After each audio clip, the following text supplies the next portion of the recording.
Explications sur ce sujet, mesdames et messieurs. Nous avons le plaisir d'accueillir au bout du fil son Excellence, ambassadeur Medhat El-Meligui, ancien ministre adjoint des Affaires étrangères. Bonjour, bonjour Votre Excellence. Bonjour à vous. Alors, quand on parle des relations égypto-chinoises, certainement ce sont des relations distinctes à travers les années, mais l'importance primordiale, je dirais, c'est ce forum, 10e forum de coopération sino-arabe qui se tient actuellement à Pékin et son effet surtout sur la cause palestinienne et cette crise sans précédent, je dirais, à Gaza. Exactement. Alors effectivement que les pays arabes présents, premièrement, je dois exprimer que j'avais toujours souhaité qu'il y aura un nombre de pays arabes plus actifs dans ce forum sino-arabe.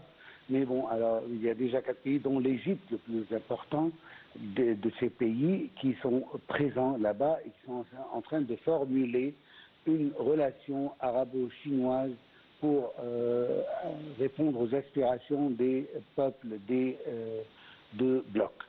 Alors ici, il est très important de noter qu'il y a plusieurs objectifs politiques et économiques majeurs de ce forum, dont, comme vous venez de le citer, le soutien chinois pour la cause palestinienne, oui, qui a toujours été marqué par une collaboration chinoise avec les pays arabes, notamment l'Égypte, pour ce domaine.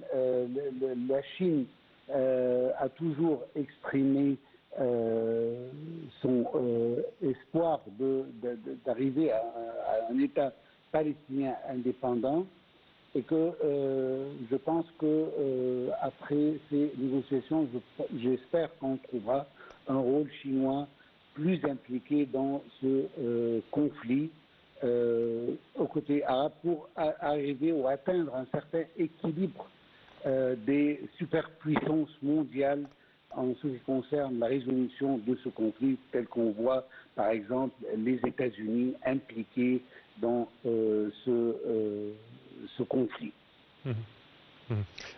À quoi on doit s'attendre au terme de ce sommet certainement important?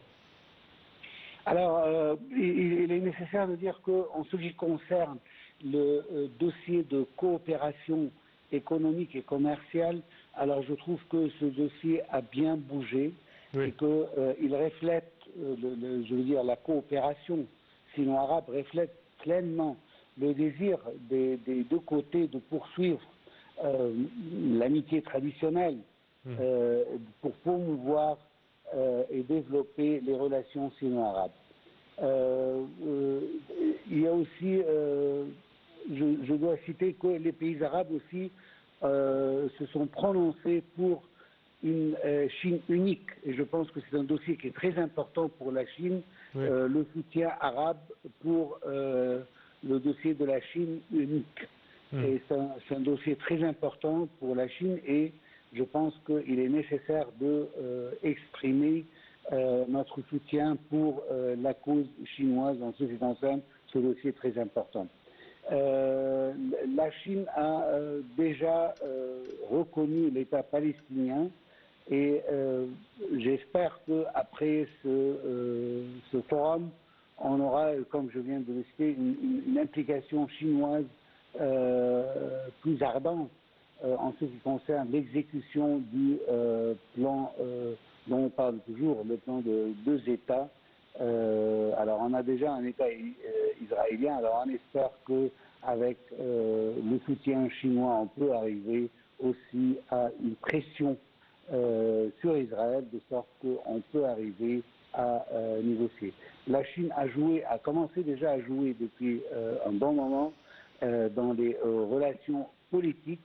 On a vu déjà l'initiative chinoise pour le rapprochement entre l'Arabie saoudite et l'Iran, et j'espère que la continuation de cette implication chinoise dans les dossiers politiques va aboutir à finalement aider la position arabe en ce qui concerne la résolution du conflit israélo-palestinien. Parfait, Votre Excellence, ambassadeur Medhat El-Melligui, nous tenons à vous remercier pour vos explications. Je répète que vous êtes ancien ministre adjoint aux Affaires étrangères. Et nous poursuivons.